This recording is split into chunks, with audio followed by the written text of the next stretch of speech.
one of the laborers over there, so he came to me, Arey, you know who this is, started talking with me. Now his body had lot of tattoos, Okay. lot of tattoos. He showed on his left shoulder there was one tattoo, something like demonic face on it. And he asked me, do you know what this is? I said, I do not know. So he said, see, I start tapping the tattoo. So he started tapping the tattoo. When he started tapping the tattoo, the image started coming out of the. So I went to my Puttar Shiva master and I told him about this. He said, ha, these are all useless. He said, do you want to see tattoos? Do you want to see actual tattoos? He removed his clothes and everything. He on his underwear, and there were tattoos on his full body. He said, these are dangerous tattoos. He was the founder of karate, judo and aikido. Has the ship ever been attacked by pirates, or have you dealt with pirates? And two of the pirates, Okay. they climbed in to cut the rope, so they wanted to rob them. So I managed to fight one of them. One of them attacked with a knife. I hit him with a stick. I to carry my stick and all that. He fell down. Another guy came also with a sword. I've seen bombs being thrown. I've seen minesweepers. Our ship has been attacked. Cyrus Rustamji is a survival instructor as well. Master Rustamji, can you tell me what are the basics of human survival?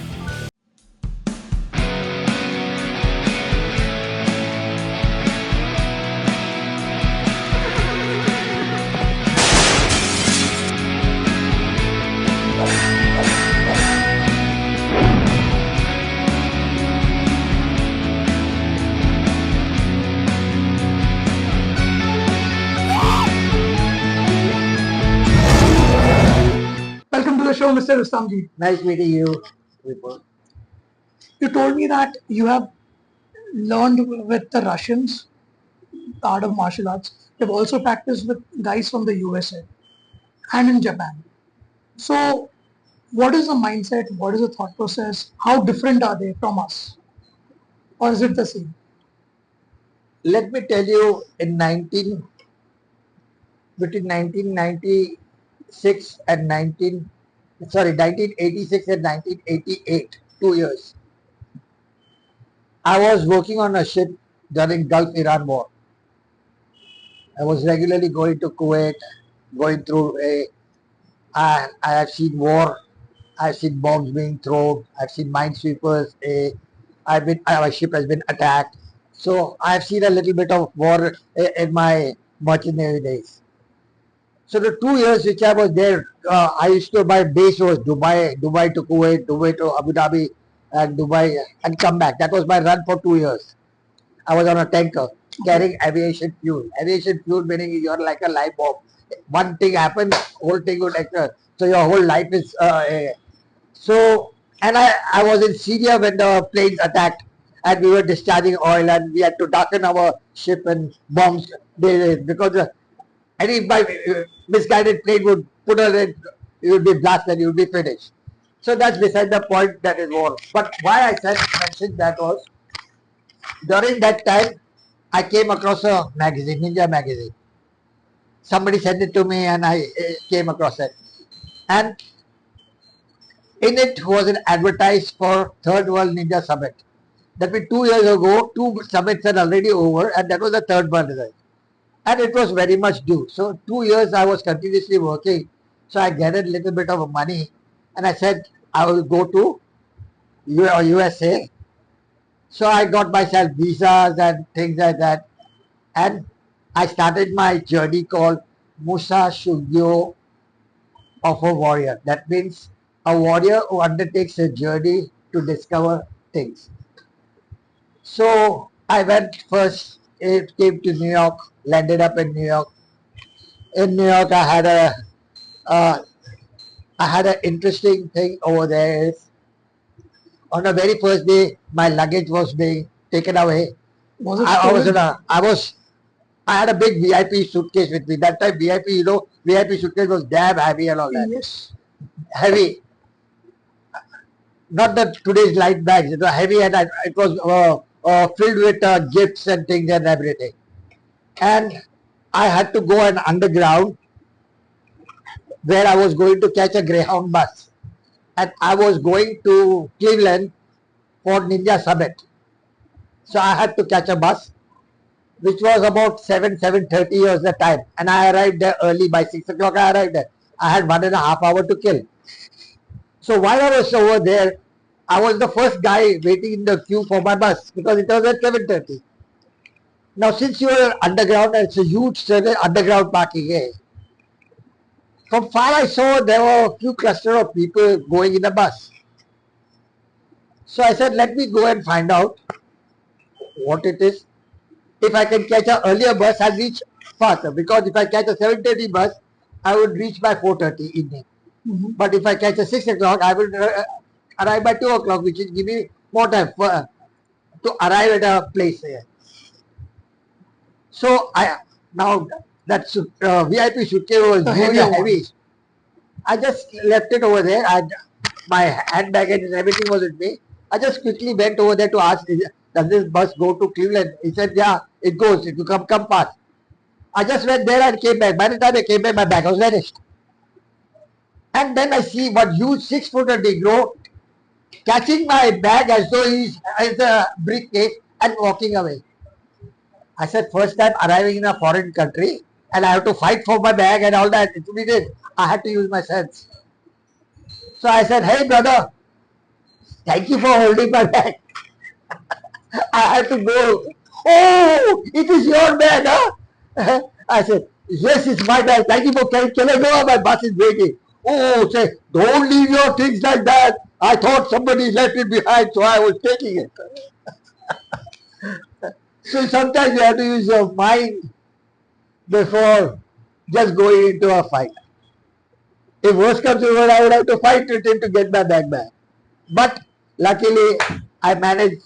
You used your brains. I used my brains and I managed to catch the bus and go early.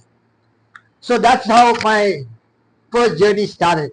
I arrived in Cleveland, Third World Ninja Summit. It was conducted by Master Higuchi, who had trained with Hatsumi in Japan. He was also a police officer. And people from all over the world had come. People from Venezuela, Argentina, Germany, Denmark, Israel, US, US, UK. And I was alone from India. So I arrived there and met so many different ninja masters. For the first time, I told you I had gone to study ninjutsu. So we had a 5 days program. I am there in the Ninja magazine giving demonstrations of sword. I have it one day I will show it to you. And I studied many things over there in 5 days, and I made many friends and many masters. From there, I traveled to Dayton, Ohio, met the mystical master Stephen Hayes, who is supposed to start ninjutsu in USA. Okay. Actually, in 1970s, the boom was judo. Judo was the mache. Yes. Yeah. After 1973-74, Kung Fu became popular due to Bruce Lee, Jeet Kune Do and all. And unfortunately, Bruce Lee died in 1973. Then in 1980s, Ninja boom started because it was spread by Stephen Hayes. He published many books, many magazines, and when I read the book, I told you, Andrew Adams, I started collecting magazines and stories, everything about lay my hands on it. So I would get it. I would study on my own. So I was preparing myself for the trip of one day. So I went, I did 2 seminars with him. I did a Warrior Quest seminar with Stephen Hayes, and I did Sui no Kata seminar. 2 seminars I did with him. There I met 2 other ninja masters, Bud Malmstrom and Jack Hoban. And I trained with them also over there. After that, by that journey, I went to Philadelphia. In Philadelphia, I met Sensei Richard Vickerton of Defense Science Institute. He was a Kogaryu master, trained under Sensei Ron Duncan, who is late. He died. Even Richard Vickerton died about 4-5 years back. I stayed with Richard Vickerton, and there I studied night defense and gun defense Okay. over there. I was staying in his house. He had accommodated me in his house, and he used to take me to a dojo and teach me a Can you say you personally. upgraded your knowledge by learning By defense Dani, yes, against the definitely, guns? because he was a master in the art of knife fighting and gun fighting. Okay. Those days, nowadays everybody teaches how to disarm a gun and all that. Way back in 1988, I had been trained by Richard Wigginton how to disarm a person pointing a gun at me. I can disarm a person who is 6 feet of me. I can disarm the gun from his hand. And I've been challenged many times to show me what you can do. And I have showed them how fast I am. I said before you could, those days in my younger time, my speed was very good. And I used to tell them, what is your full name? Suppose your name is Vipul what? Vipul Thakur. Vipul Thakur. I said before you finish your word, Vipul Thakur, I'll make sure you're thrown on the ground. I used to do that to many people to show the speed how fast I would throw the guy and put him down. So those are olden days. Of course, now I am not speed and the age is gone. But I have done that. I've seen many people who would avoid me because they know this guy would remove some weapon from his right pocket, some weapon from here. He's always roaming around with weapon. एक पागल बाबा के साथ क्या करेगा? उसको जाने दो, पागल ही है. There were the times when a lot of dojos were being challenged in Bombay. Okay. And I don't want to name a few. Not right to do that. But that guy used to go around challenging people to different dojos so that he could get their students. You know, This is on the streets or in the dojo. That guy would come to your dojo and challenge you to a fight. Oh, okay. You understand? One or two people that he avoided. I was one of them, and then there is another guy, Guru Arif Sheikh, because we are both weapons. He was a stick weapon, the line with sword the day. So he avoided those two dojos because he was not a weapon guy. Uh-huh. You understand? I He said, मैं बाप पाने लोग इधर से तलवार निकालेगा, इधर से ये निकालेगा, इधर से वो निकालेगा, एंड मारेगा करके. तो ये बाबा लोग को जाने दो, बाबा वैसे भी पागल है, पागल को जाने दो. So that's how reputation happens sometimes. People keep away from you because of the knowledge which you have.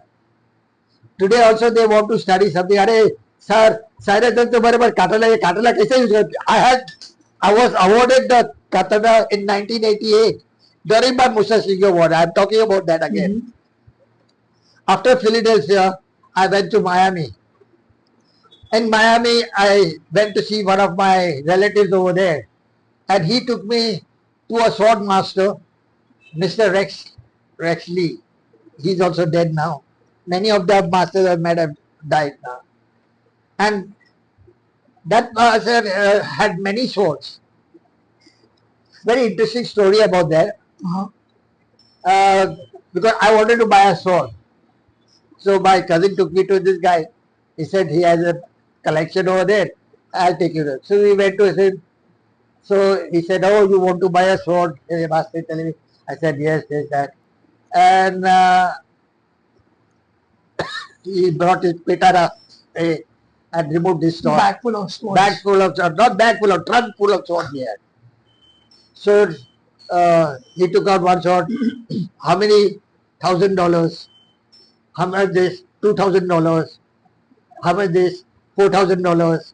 How much this? $5,000. I said, either that time you could only get $500 as an allowance to carry with you. $500 उसको दे देगा तो खाएगा क्या पिएगा क्या पूरा रोग क्या करेगा? See, I'm using Hindi also inside over there. So ultimately he took out one sword.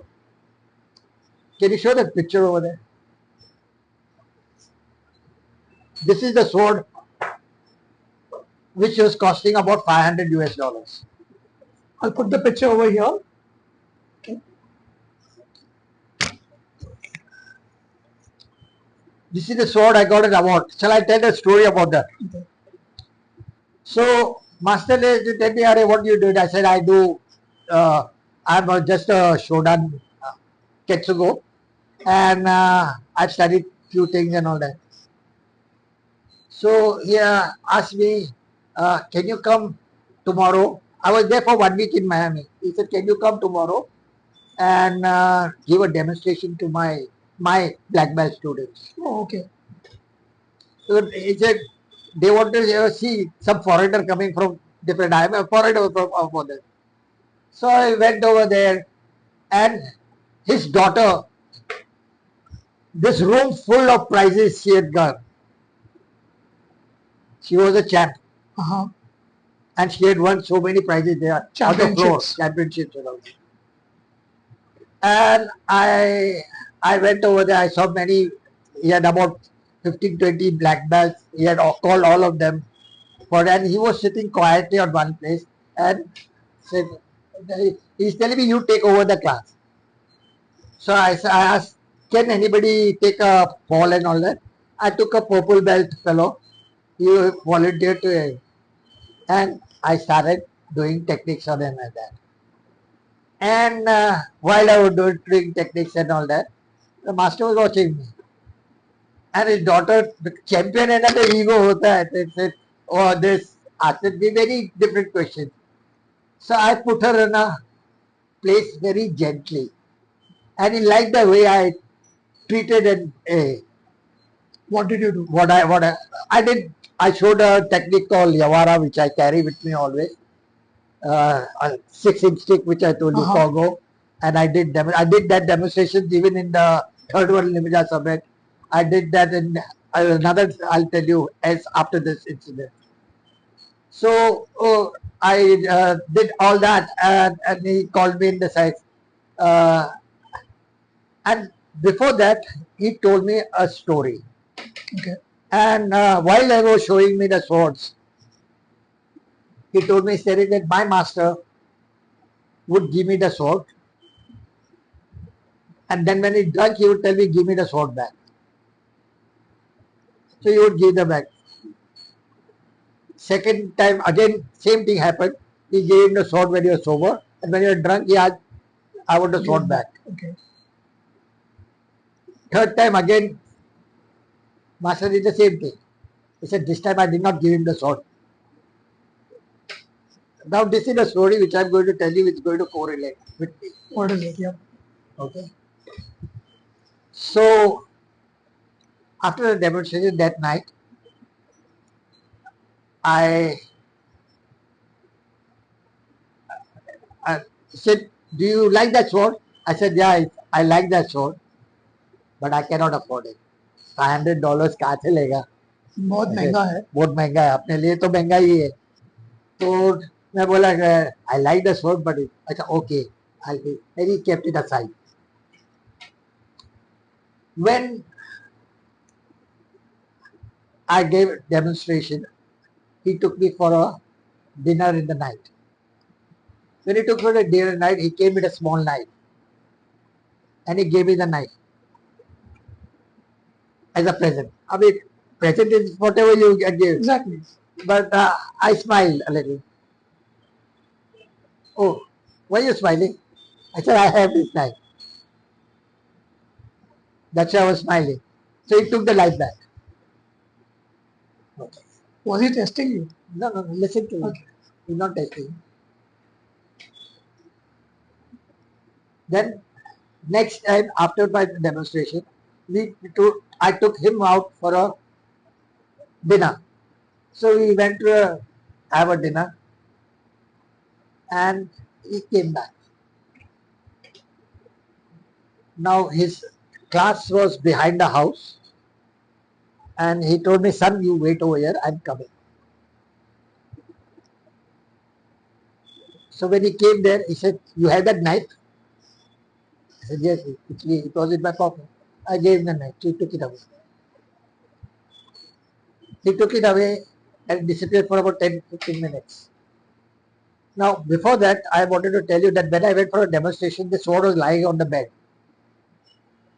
On the master's bed. Master's bed, where I was changing. Okay. So I told the sword, sorry baby, I can't afford to buy you, because it's $500, I can do nothing about it. Bye bye. That's what I told the sword. when I went for demonstration. Next day when I told him, he took that knife back and he came with a sword. The same sword. This sword. Okay. And he said, son, you like this sword? I said, yes, but I cannot afford to buy it. No, I don't want you to buy it. I want to give this sword to you. Okay. And he gifted me that sword to me. You still have it? Yes. I've been using it for years. Still using it. It's there in the car as well. Uh-huh. I carry my things in the car also. It's there in the car as well. So I correlated the story. Chudi liya, de diya. In between he brought another knife. Uh-huh. Sorry, I forgot that. And gave it to me. This time I kept quiet. वो भी मेरे पास था. So, but I kept, gift is a gift. So he took that and 2 times he has taken away the knives. And third time he came with a sword and gave it a sword. And he said, son, I see your knowledge. You're supposed to be a third degree knowledge. How come you are roaming around as first degree? He also said, looking at you, I can imagine who your master is who has trained you. Ketsugo expert, you're expert in so many things. Na? तो demonstrate जो हम लोग करते हैं धड़ाधड़ I was in the peak form. And the way you handle my daughter, I liked it very much. This sword must go to you.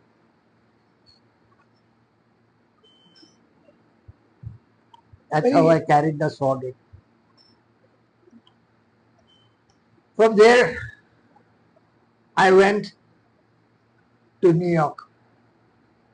New York, I met Master James Rodegia in the third World Ninja Summit. So he had called me to his class. I gave a demonstration of Yawa. Before that, I went to my original master who was staying in San Diego that time. Mm-hmm. So I stayed with him for about a week. He taught me some double Yawara techniques. He taught me PR24 techniques. And he saw me, I'm first dan, and when I told him about all this, you should be done, sword, and I told him, no, he said, he still remembers that day. I told him, looking at you, I can understand who your master is. He feels that thrill because he promoted me to third degree over there only, in Ketsu. So then from there I went to New York. From New York, again, I met James Loregia, did demonstration there. Then I also met a Aikijutsu master, John Dodora, trained under him for Aikijutsu techniques.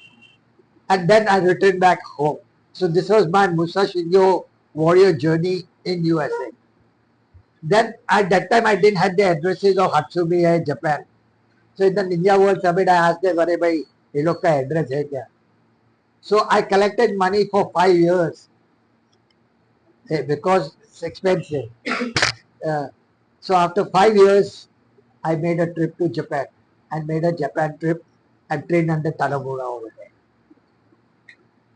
So when you say that you have learned martial arts since past so many years, let me ask you, martial art ने आपको किस तरह बदला है? आपके mindset को कैसे बदला है? आपकी क्या फिलोसॉफीज जो पुरानी थी और अब जो है क्या चेंज आया है इसमें? What is the change?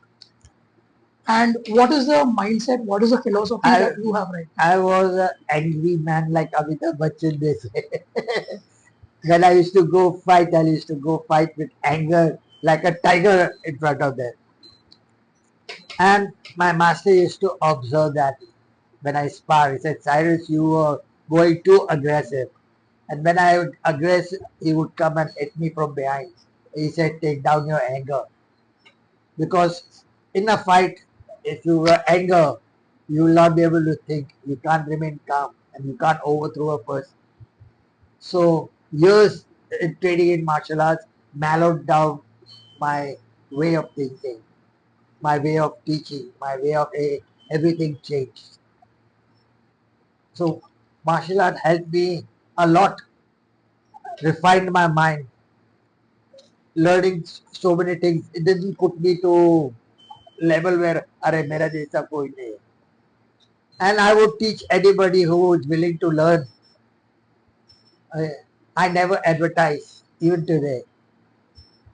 people who come by ear or mouth, and they hear about me and they want to. There are many dropouts in other from karate and taekwondo and all this. That because they get saturated of learning only same kata, same punch, same suki, same A all the time. There's nothing different. So they come to me and they say, we want to learn something different. And then I open their eyes with different. I said, if you come to me, you have to come with your empty cup and learn. Only if you empty your cup, you will be able to listen to my philosophy and learn. And I can teach you 2 techniques a day and not repeat for 10 years. That much amount of knowledge is there. You understand? So the whole philosophy of life changed. So what is your philosophy right now? Keep on teaching till I die. I live like a ninja and I die as a ninja teacher. Okay. So जो लोग ये podcast देख रहे हैं, सारे links master के description में तो डाल ही दूंगा, लेकिन आपकी स्क्रीन पे भी दिख रहे होंगे इनके इंस्टाग्राम डिटेल्स आपको दिख रहे होंगे, फेसबुक, और इनका जो एड्रेस है जो मुंबई में वो जहाँ पे वो प्रैक्टिस सिखाते हैं वो एड्रेस भी मैं आपके स्क्रीन पे दिख रहा होगा आपको अभी. सो आगे बढ़ते हुए मास्टर, आपने तंत्र मंत्र की बात की थी, वहां पे मैं एक छोटा सा पॉइंट हम लोग भूल गए थे कि आपने ब्लैक मैजिक के बारे में बात की थी. हाँ. ब्लैक मैजिक इन बर्मा. हाँ. आपने कुछ बताया था अपने मास्टर के बारे में. हाँ. वो बता सकते हैं हमें, हमारी ऑडियंस को? Okay. I was a ship that time in it was a time between 1981 to 1985 where I visited many different ports and studied with many different masters. And my ship happened to reach a port called Akyap, a small river port in Burma. You go inside into the river port, and we used to export rice over there. There the work is slow, so my ship was there for almost a month. And as usual, एक महीना जाता है, when we go outside, you get bored up. खाएगा, पिएगा, दारू पिएगा, नाचेगा. Burma was not that type of place. But there was a temple and there they were teaching karate. The master's name was Utonshi Mo. He was a third dan karate. And I met him. So he said, can you give us a demonstration of what you do? So I gave a demonstration over there to all his students. And that master was very fond of video. वो time videos का जमाना था. Correct. And he would show a lot of movies. So we would go and sit movies, time pass, and then go back to the ship. And I wanted to buy a sword, learn how to sword. So his wife's brother, younger brother, he told me, you go and you train under him. So he taught me how to catch the sword and how to use way out in 1980, 82, 83 में. And I bought my first sword. I'll talk about it. So then my ship was supposed to go to Rangoon. So Utoshimo told me that my master is there in Rangoon. Since you're going to Rangoon, you visit him also. So I went and met the master over there. He was very happy to meet me to this, that, and I thought his student had sent me and all that. There again I gave a demonstration of what I know about different things. And he gave me a double dagger as a present. In a double dagger in a bull's horn. Mm-hmm. I cherish it, it stays with me. And again I was there for many days over there. I went to see Srinagar Pagoda over there, which is a golden pagoda, and you get swords over there. So I picked up 3 swords over there one short sword and two swords. So I picked up my first samurai swords, Burmese made samurai swords. I I used to go regularly train and all that. While my ship was being discharged, and one of the laborers over there, he saw me training with sticks and all that up on the bridge, ship ka bridge ke upar, the top part of the ship. हाँ. So he came to me, Are you know who this is? Started talking with me. Then he went, he said, uh, then he went and he said, I want to show you something. I said, okay, let me see. Now his body had lot of tattoos, Okay. lot of tattoos. And he showed on his left shoulder, there was one tattoo which had a something like demonic face on it. And he asked me, do you know what this is? I said, I do not know. What is this tattoo? So he said, see, I start tapping the tattoo. So he started tapping the tattoo. When he started tapping the tattoo, the image started coming out of the eh. And he said, yeah, I'm not hitting much because once I activate this, then I go into a trance and then I can go for a fight. Nobody would be able to kill me. So I said, this is something not heard of. So I went to my Uttar Shiva master and I told him about this, About the tattoo. about the tattoo or all this. He said, ha, these are all useless. He said, do you want to see tattoos? Do you want to see actual tattoos?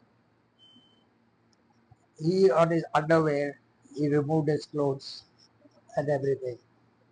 And there were tattoos on his full body, like how Yakuza have tattoos, Uh-huh. like that.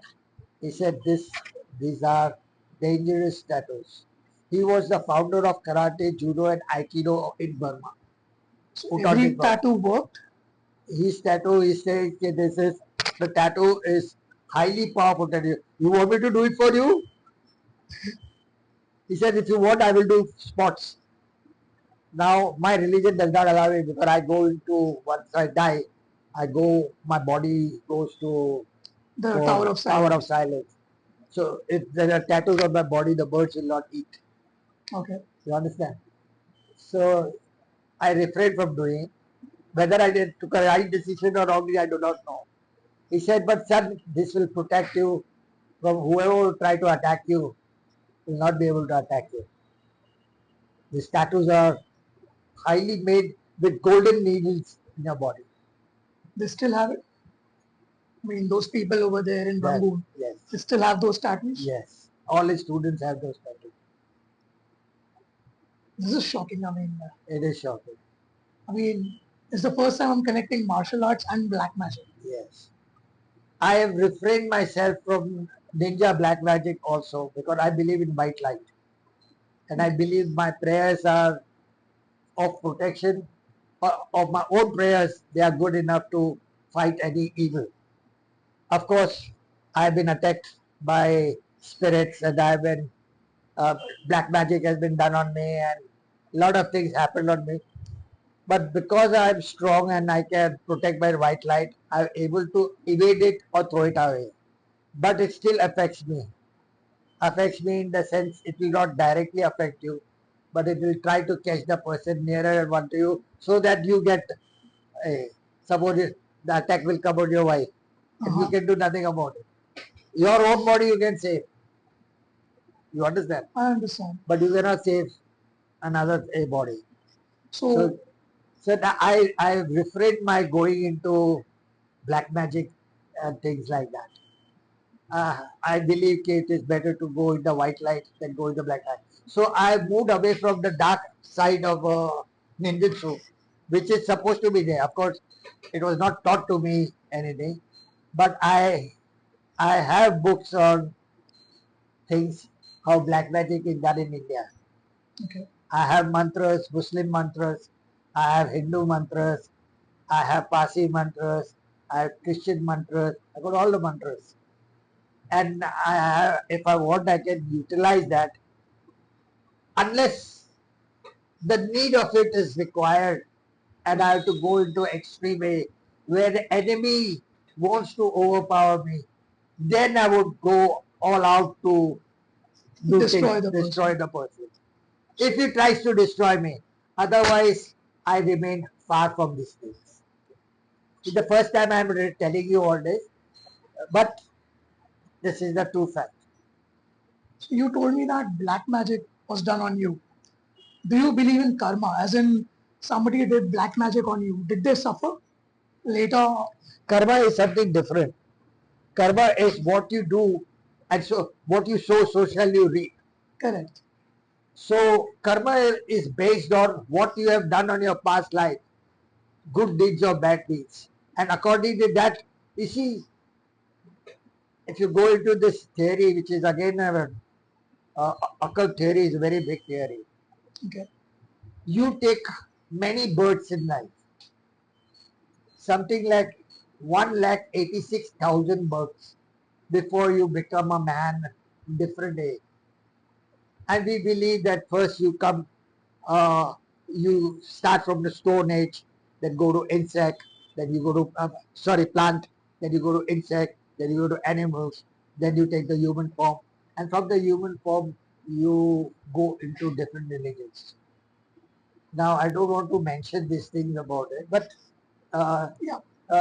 because you refrain from discussing religious things because it creates fire between two Correct. people Correct. Correct. unless you have a right mind to listen to what you say and understand.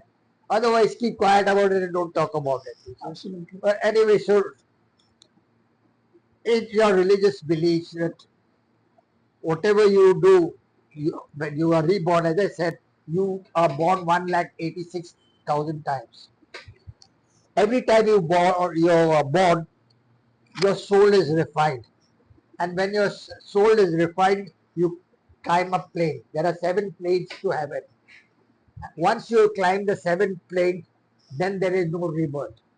Like people with Buddha, people of Christ, people of Zoroaster, all the prophets who were born, they have not reborn again. We're talking about moksha, right? Yeah, they get their life is once they've crossed the 7 stages. But we as a human being, we carry on the birth and the soul is refined until you reach the 7th plane. That is our Pasi Okay. knowledge.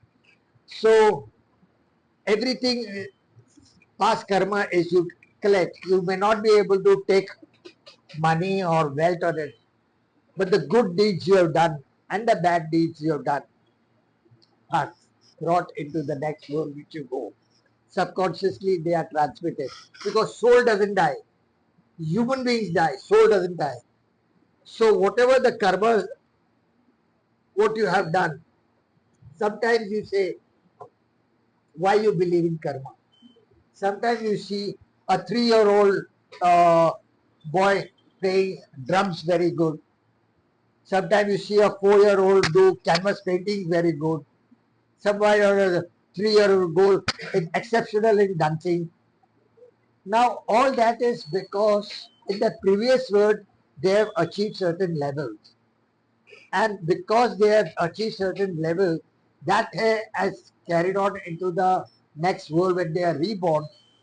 That's what I have told you. The karma happens. So you're reborn, you're born with that good qualities in you.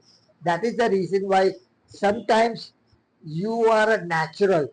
It's a difference between a made up one and a natural one. Okay. You may be a made ninja because you trained like a ninja. I might be a natural ninja because of my past birth. Okay. Things come to me without a just happens. I do not know why. You It's understand? flawless. It's plus terms. He said, I see a video in 3 dimensions. You see a video in 1 dimension. Right. When you see a YouTube and you see a technique and you say, ah, the technique is that. But you do not see how the guy approaches, how he is followed, which hand was where, and all. When I see the same video, I see it in 3 dimensions. Oh, he's going that, he's going taking that step, then he throws like that, and this is how the thing happens. So I interpret it. Sometimes I may be a warrior in my past. I believe that the karma was a warrior, and my warrior spirits are there. So things are flowed naturally. Again, one day I remember one of my master sometimes to test me, he asked me many questions. So he had a heavy, like Mandiki, Uh-huh. which has got a chain, 2 feet chain with weights. But his weight was exceptionally heavy. I've never seen him wield it. I've never brought that to a class. But I had gone to, when I go to his house, sometimes he shows me. So he gave it to me in his hands and he says, Cyrus, how would you use this weapon? I looked at the weapon. First time, I've never seen it. I said, this weapon cannot be used the normal way. Too heavy. You have to use it in a reverse form. Catch like this and do it. He said, how do you know? What is that weapon called? Mandaki Kusari, but a very heavy. Okay. He had created to develop the muscles. Uh-huh. But the way I use Mandaki Kusari is simple, flawless with hand, which you cannot do it with that weapon because it's too heavy to use it that way. And I told him, so he knew. I was the first person in my class to study weapon under him. I was the first in Bombay to give a demonstration in the Greenwich Bank on weapon and the Yavara from Ketsugo. So my natural affinity was there. Another thing, my drawback is that in an accident I broke my hand. I got steel plates in my hand. Uh-huh. And because I have steel plates in my hand, half of my strength is gone. Okay. You understand? And if I had to fight, I have to fight with one hand. So I have to be very superior in speed to fight with one hand. You understand? In the class. So many things like that happen. What happened is I had natural love from childhood. As I told you, I used to sleep with a stick. Correct. So my affinity, what's my so weapon is an affinity. Maybe I was a warrior in my past and the karma. So the karma flows from one bird to another. This is what I was talking about, the karma. So this was quite of knowledge, I would say. We would change the topic about a bit over here. You said you are a sailor and you have a lot of experiences on the ship. So tell me, what did you learn during your sailing days? What was your experience, the learning experience that you had? क्या सीखा वहाँ पे जो हम लोग को नहीं पता है या आपको आप कुछ अलग था? In Merchant Navy, I sailed for nearly 30 years before I retired from sea life. Now, as I said, most people go around shippies, they go around looking for girls, looking for bars, and things like that. I go looking for masters. I visit their dojos, whatever country, like in Rangoon, I already told you about Rangoon. Yes. Like that, any country I would go, I would meet a master over there and study. Now, as I already told you, I went to Philippines, I studied there. I went to Singapore, I studied with the Singapore master, Master Murthy, founder of judo over there, who presented me with a trophy and things like that. So my experiences on the shipping, meeting masters, finding several different books all over the world, finding different weapons all over the world. Those days you could freely carry and bring it about. So I have a huge collection of books and weapons from all over the world. Okay. And now as far as experiences what I had, I was in Bangkok. Okay.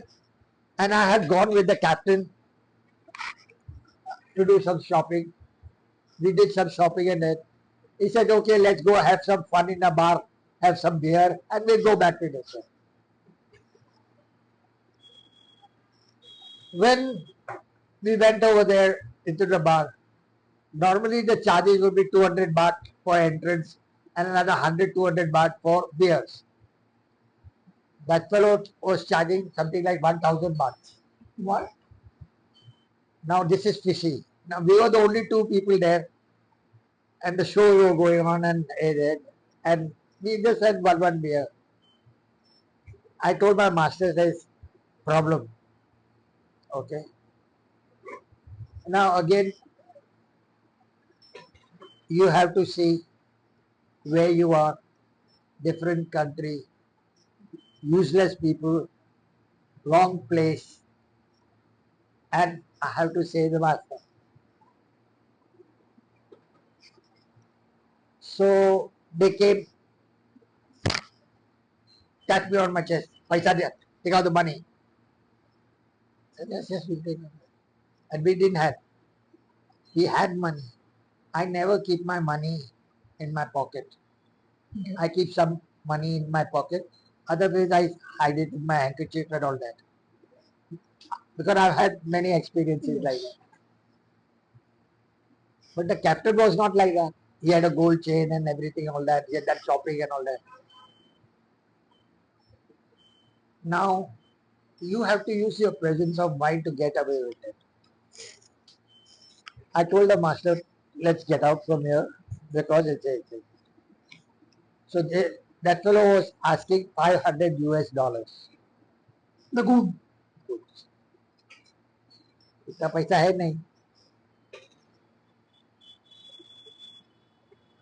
So the 2-3 people surrounded me. Give the money. Or I will not let you go. Now, if I fight, I could fight and go away. Save myself. But the Jangover master could not do anything. He He didn't know doesn't know martial anything. arts. He doesn't know martial arts. Now, he knew that I was a martial artist. Okay. But because he used to see me practice on the He ship, could not save himself. he would not be able to save himself. So, luckily, luck by chance, some few foreigners came. 4-5 foreigners came. So I told the foreigner, hey, you be careful, these people will be cheated. You understand? So that guy said, this guy is smart. I said, I told my master, you go down. I'll tackle him alone. वो slowly अपना सामान लेके नीचे उतर गया. I was alone over there. I took out my purse. She take this purse. Whatever money inside, you take it. And let me go. That's the least I can do. हाँ. I don't have anything. हमारे को मार के कुछ फायदा नहीं होने वाला है. इतना पैसा है तुम ले लो. So whatever money I had, 200-300 baht, 400-500 था जो भी. He took all the money because he wanted to now divert to the other The foreigners. foreigners. So I said, friend, can you give me 100 baht? I have to go in taxi back.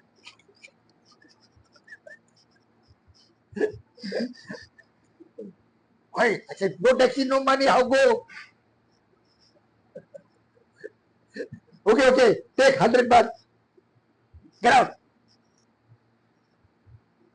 चुपचाप आके नीचे आया. Master said, let's fuck off from here. Took a cab and we came home. Back on ship. He was धड़क धड़क क्या हो रहा है. He said, can you teach me martial arts? So I started teaching him radio officer, second officer, third officer, second engineer, all of them stick fighting on the ship to protect yourself. So that's one incident of the ship. Has there been riots on the ship? I'll talk about that. I had some discrepancy with the captain. Okay. Now, because I was a martial artist and captain and a master was a bodybuilder, Uh-huh. he was a different batch and I was a direct. We were from the same batch. But he was the captain, I was the chief officer that time. I was not promoted and I'm not that bad captain. Was he very strong enough, tall enough, taller than you? Huge, Huge. huge with body and all that. But I care a fuck about his body and all that because I would take him and hit him and then he throw him out. So we had a tussle and I had to fly back home. He told something to the company wrong about me. I am with the principles. I don't do monkey business. I don't do all that. The chief officer was there. I was second officer with chief's ticket. I was not promoted to chief officer. Mhm.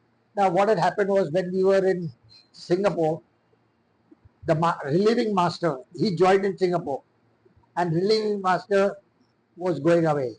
He was very fond of me, and he knew I was a martial artist. So he was always talking about me, Cyrus this and Cyrus that, and he can do this and he can do. That bugger did not like all that.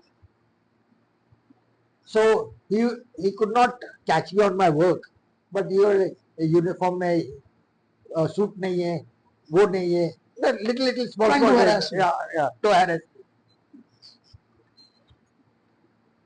Ultimately, anyway, what had happened was the chief officer and the captain, our ship was arrested for not paying dues. Okay. So they had gone away. Myself, chief engineer's wife, and radio officer. We three were signed, and me with my wife, my first wife. We were signing off the next day. So I was doing handing over papers, waiting for the new second officer to come. While I was doing my work and all that, I heard fights going on. There was a fight between the Filipino crew and Indian officers. We had Indian officers and Filipino crew. Okay.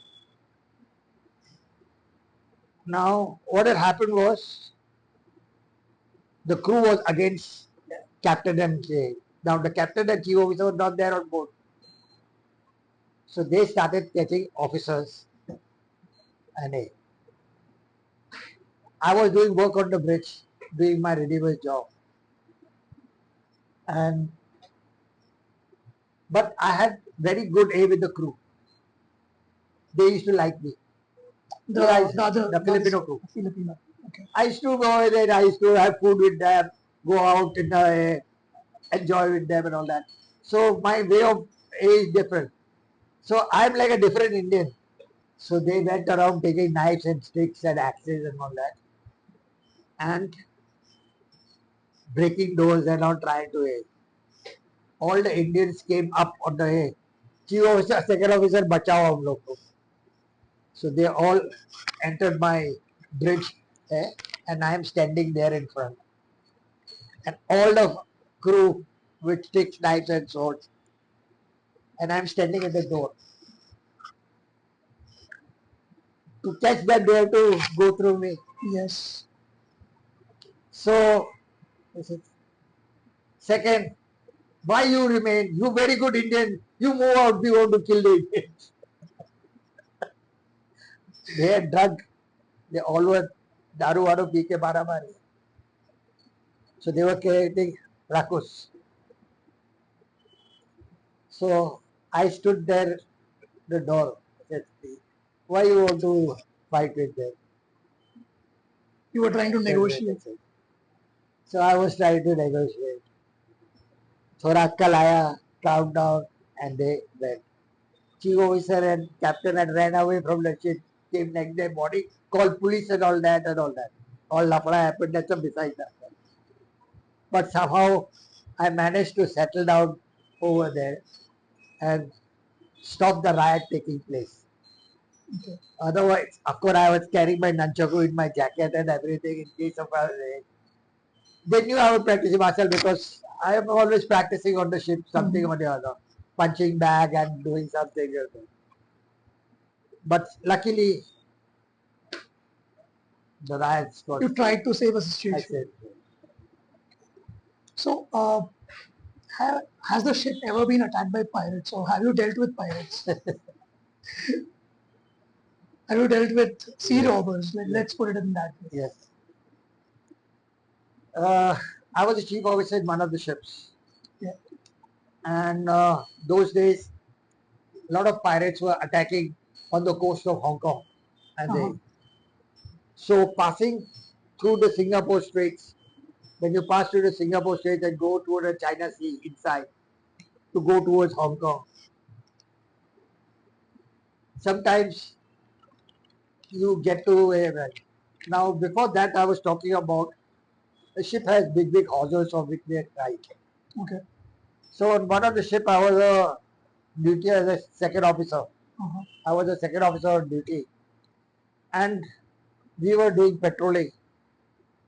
And two of the pirates, they're not called pirates, they are robbers. Okay. They climbed it to cut the rope because that rope would cost a lot of money. Take about I've seen those 5 ropes, days. like- You see, they call hawsers. They're That called you hawsers. That the ship is tied up. Yes. 5 or 6 of them are tied, so they wanted to rob them. So they climbed up. So I managed to fight one of them. One of them attacked with a knife. I hit him with a stick. I used to carry my stick and all that. He fell down. Another guy came also with the sword. Usko bhi mara. And then I woke the crew up because I was on duty. Luckily the crew came. So that was the first incident of robbery taking place. Like that, robbery takes place in many ports. Sometimes the container on a container ship, container breaking happens. Log carrier, car carrier, this thing happens. So did But they one run of the away? incidents, major incidents that happened was while going from Singapore straight towards Hong Kong. Mhm. As I was passing, and now because we do not have any guns or anything on it to protect ourselves. Only thing what we would keep, you connect the deck water with a hose pipe and we would keep the pipe on. So if any pirates or anybody come nearby, we on the pirates and we throw the jet of water. So we do not allow them to come on ship. But once they come on ship, you can do nothing because they got guns and knives and all that.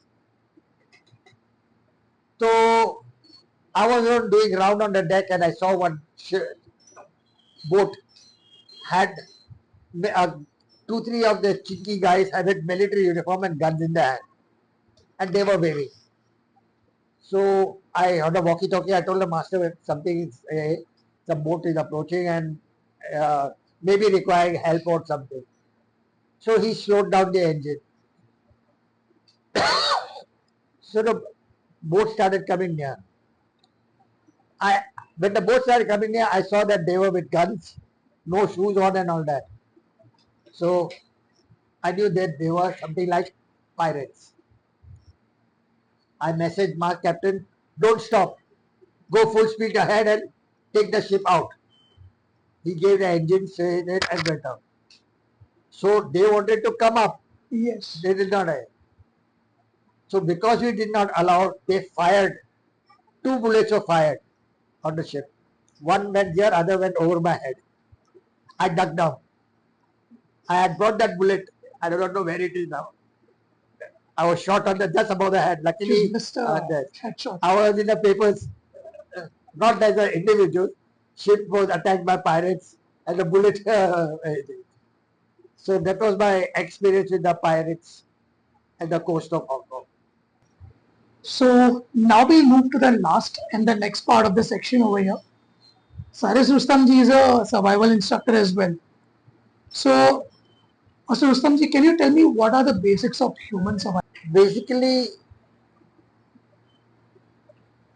my connection of adventure with Ninjutsu, where we do many things, came right in the childhood when I joined Cubs, What is Cubs and that? Scouts. Okay. Cubs and Scouts. I was in the Cubs during school time. And I learned many things over there in school. I was a high badger. did cooking skills, knots and ropes, and many adventurous things to do in the stuff. So that was the basic time from where all that started. Now, being 30 years out in the merchant navy, you always have to be an alert because anything can happen on the ship anytime. As I said, riots I've seen, mugging I've seen, Pirate attacks. fire attacks I've seen, ship sinking I've seen, storms I've seen, containers breaking with it, logs breaking. A lot of obstacles are there. So it's working on ship is no bed of roses, and you have to be alert at any time. Anything can happen to you on the ship. So the instinct of survival and remaining a was always kept things in readiness. Your passport and your clothes, your certificates, and your small instruments that time. These are part and parcel of the training which you always have because we are taught how to survive at the sea, how to survive in the life raft, how to do fishing, all that skills and all the climbing masts, going down, climbing the ladders, ninja ladder. They all have done it on ships. So many with the full wind speed, we climb those ladders, jump from one ship to another, jump from ship to a boat, and jump from a tanker to another tanker. All that things we have done. We call it. We won't call it an adventure. It's part and parcel of your job. So basically, survival was a main aspect of surviving in ship is to stay alive. In survival, there are two things.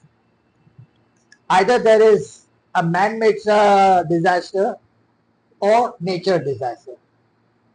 When you say nature's disaster, it can be anything like floods, storms, uh, tsunamis, uh, uh, earthquake, uh, fire, all these things caused by nature. So one has to be prepared for such atrocities.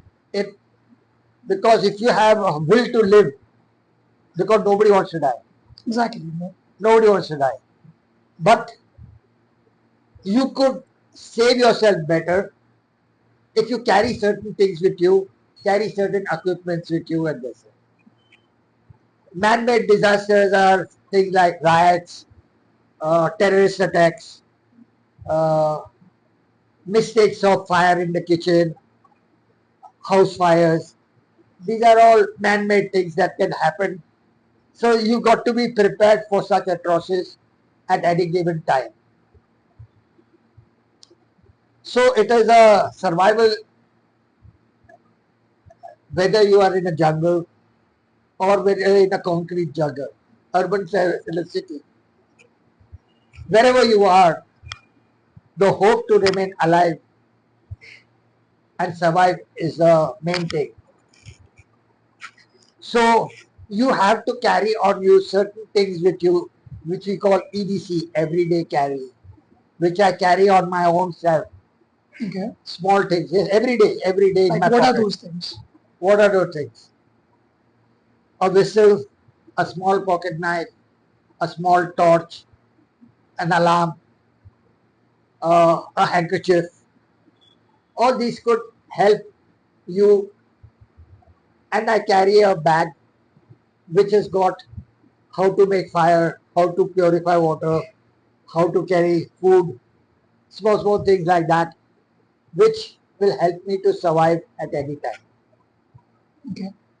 So I teach ninjas were one of the things that when they went for a mission, they carried a rope, they carried a knife, they carried their medicine, they carried their food, they carried a cloth for protection.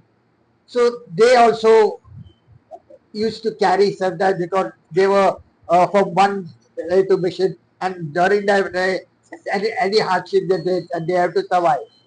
So being ninjutsu is part of survival, and city survival is the same. Okay. That is the knowledge is inculcated into our age. So you carry your things with you so that it will help you to survive. So, when you say survival, can you tell us 10 skills to survive in life? What are Okay. those necessary 10 skills that we need in order to survive? First is shelter. Second is food. Third is water. Fourth is medicine. Okay. These are the main basic requirements of a human being. Shelter. You may have all the equipments, but you do not have a shelter. People have died because of no shelter, Because of cold, because rains, of chill. harsh sun. You see, like a very interesting thing happened is this. Why are there so many beggars on the road in India? And why there are no beggars in Japan and USA and all that too? One of the reasons being there are one guy who went there and told me, your country is a hot climate. A guy can survive on a footpath and all that. Out in the streets, they'll be frozen to death. So you cannot survive on the street. You understand? I get that, yes. So India being a poor country and people sit on the road and so many are there. That is survival for them. That is the option they have figured out. That's how that guy observed why there are beggars on the road, because they would die there. So as I said, the first day is shelter. When you have shelter, that means what? Like I'm wearing a jacket or have a poncho or have a tent. I must have 5 different skills of how to make a tent, how I use my poncho, or how I use a sleeping bag, how I make a tent from with the materials which I have. So these are the skills which you learn in survival. How to make shelter. Next is water. Okay. As I said, without shelter, you can't sometimes even for one day. You can stay without water for 3 days. Uh-huh. You can stay without water for 3 days. After that, you need water It's a for basic survival. necessity. It's a basic thing. So you must learn the skills how to make water, how to find water, To how to purify collect water. water, how to purify water. All these things are very important, which are taught in the survival skills. You Okay. understand?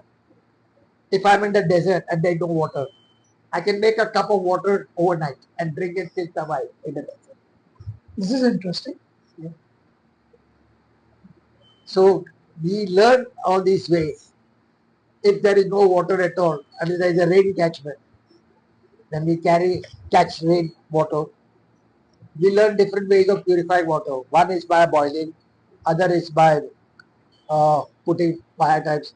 Third is by carrying a light straw. And there are many other various ways by which you can filter the water, make a water filter, things like that, to purify water if you have water. Mhm. So the water could be purified because there will be dirty bacteria. Sometimes a dirty water is better than drinking rainwater. Why? Why? Because Can you there will be explain? bacteria in it, In the rainwater. in the rainwater. Okay. You do not know from where it is coming. A chemical water where it is coming from. Might be a chemical. Then a chemical is. So you have to purify the water before you drink it. So there are ways and processes you learn how to make water, how to purify water. That's another. Without food, you can survive for 7 days. Uh-huh. After that, you require food. So you got to have a basic knowledge of hunting, fishing, finding plants, finding fruits, uh, finding mushrooms that can be eatable, edible, finding plants that can be edible. So you got to have a knowledge of that in order to survive. So then another important is fire. Okay. Okay. So you have to carry 5 different ways of making fire. You make fire from a cigarette lighter. Uh-huh. You can make fire from matchbox. You can make fire from ferro rod. Rubbing the wood. Ferro rod. Okay. That was a primitive way. Lastly, when all these things are not there with you, you use primitive way of producing water by the friction of stick or bow and arrow method. Uh-huh. So you have to have ways and different skills of fighting fire and making fire Uh-huh. in order to survive. Because fire gives you warmth, fire can help you cooking, fire helps you to signal, fire helps you to fight danger, Avoid animals in avoid jungle. animals, fire helps you to illuminate the light. So fire is a very important aspect of all this. Second, you got to have first aid. Okay. If you are injured, you do not know what to do. So you should carry your survival medicine or so that you can treat yourself in case you're injured. If you're fallen and broken your hand or you're hurt or bruised, that can rot and things like that. Or a snake bite happens, then what are you going to do? So your first aid you should have a basic knowledge of first aid. And I recommend everybody must do CRP course. What is St. John CRP? Cardiopulmonary resuscitation. Okay. How to give life to the person who is unconscious. Uh-huh. Of course, the whole method is the ABC method. It's a separate topic by itself. But it's better that you go and do a course, 8 days course in St. John Ambulance that will prepare you for that type of Okay. So that is another thing. Then you may carry your personal medicines because your own medicines, or what you need, only you know. Correct. If you're So diabetic. you're diabetic or you have whatever the problems are. So you carry your own medicine. So these are the 5 things which you must take care of in order to survive. Okay. Now, if you carry a bag, then normally they say you carry a 72-hour bag. 72-hour bag meaning a thing that would last you for 3 days. Okay. Within that 3 days, some help would come to you. People will start searching you and things like that. So 5 basic needs of uh, water, fire, food, shelter, and medicine are most important skills of learning for survival. And you teach them And I teach those them what to skills do. over here in Mumbai. Yeah, when I have not in Mumbai. When Okay. I go in camps, I teach some few survival techniques every time. So if some of our viewers, जो हमारे viewers हैं, अगर जो देख रहे हैं, अगर सीखना चाहते हैं, तो how can they contact you? How They can contact me and they know what if I have a group of people that I can start Okay. teaching survival course also. So if you guys are interested, links आपको description में मिल जाएंगे, आपकी screen पे दिखेंगे, तो definitely in sir को contact कीजिए. Okay. अभी लास्ट जो सेक्शन है अभी, जो कि एंड ऑफ द पॉडकास्ट पे हम लोग पहुंच चुके हैं, थोड़ा हम लोग साइकोलॉजी के लिए बात, मेंटल हेल्थ और उस डायरेक्शन में हम लोग जाने वाले हैं.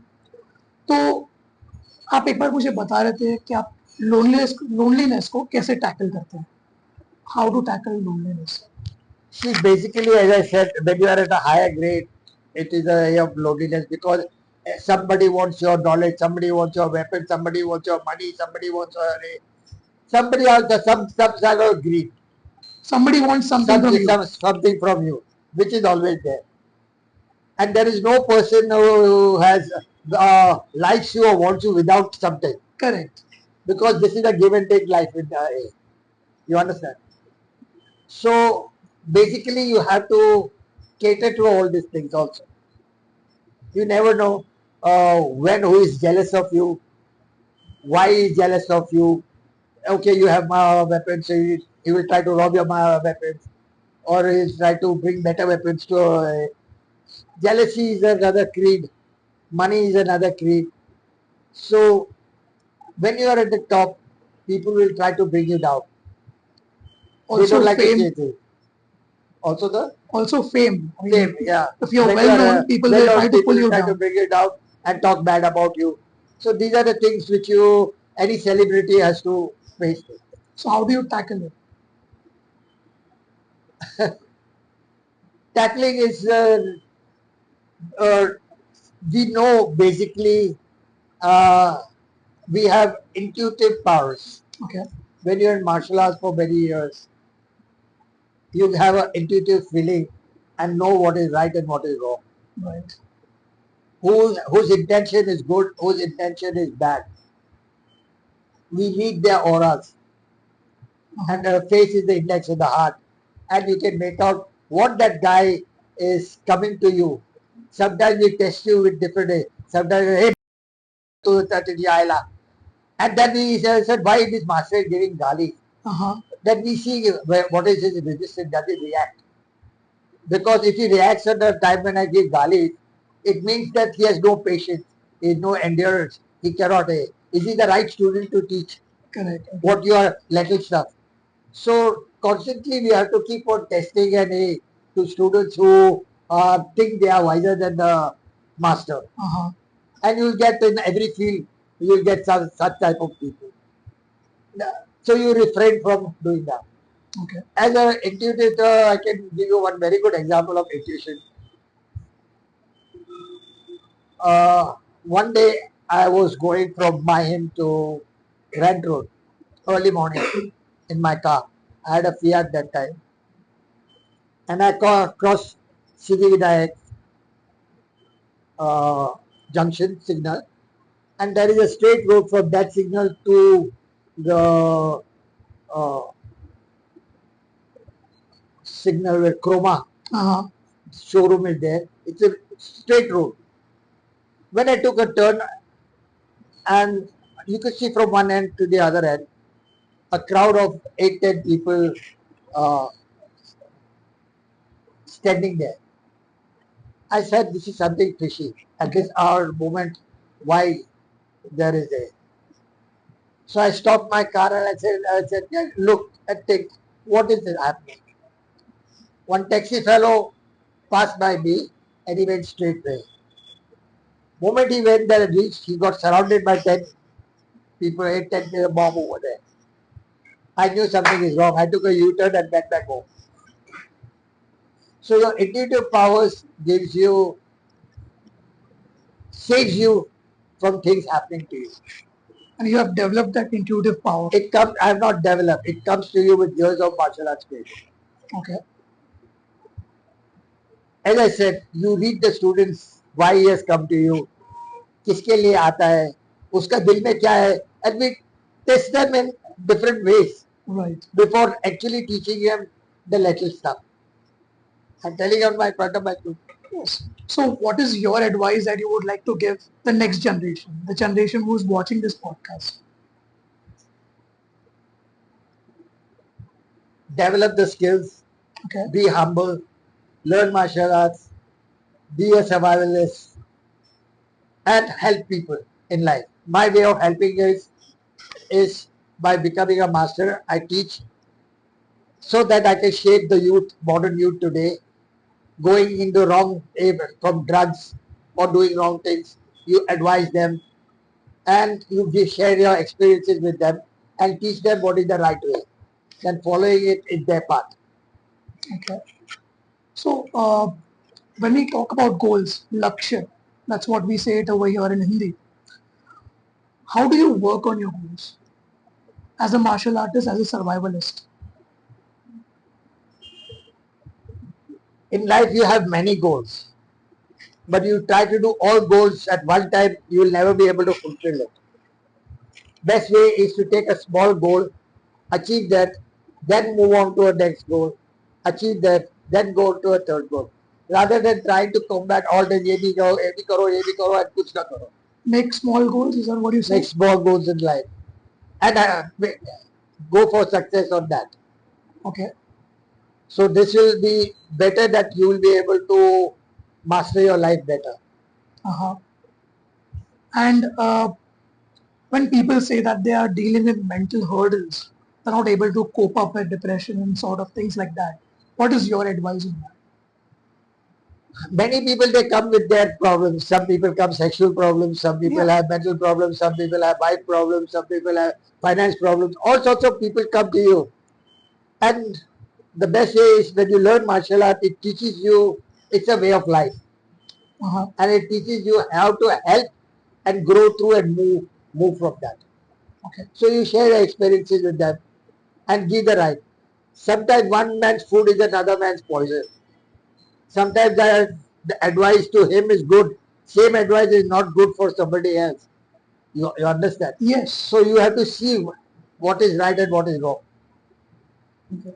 Sometimes I do a bad thing and the guy tells me, sir, आप ऐसा क्यों करते हो? ये तो करनी चाहिए. But he doesn't know why I'm doing that bad thing and for how it is helping the other one for a good thing Or maybe he doesn't know the whole story. also.